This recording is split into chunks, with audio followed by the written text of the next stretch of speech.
নমস্কার বন্ধুরা, তোমরা কেমন আছো? আমি খুব ভালো আছি।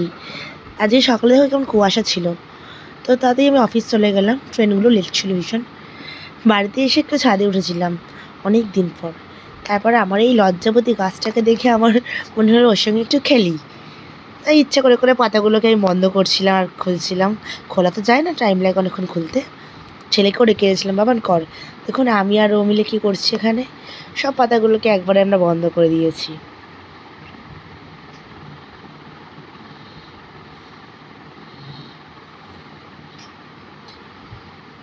আমার লজ্জাবতী গাছ খুব ভালো লাগে, ভীষণ ভালো লাগে।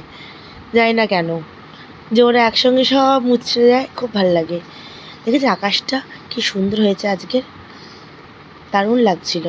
আমি একটু ক্যামেরা করছিলাম ধরে, একটু গাছের ফটো তুলছিলাম। কোনো কাজ ছিল না আজকে সেরকম, তার জন্য।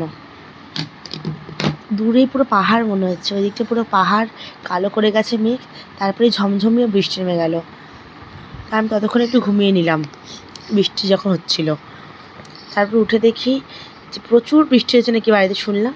আমার হাজব্যান্ডও বলছিল দেখো ওই দিকটা পুরো কালো হয়ে গেছে। তা পপু বলছে কি মা আমার সাথে একটু ভিডিও করো।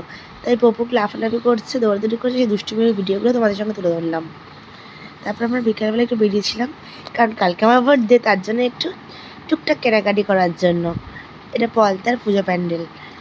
দেখো আজকে উদ্বোধন হবে, অনেক ভিড়। এখনও কমপ্লিট হয়নি প্যান্ডেল, কিন্তু উদ্বোধন হওয়া চালু হয়ে গেছে।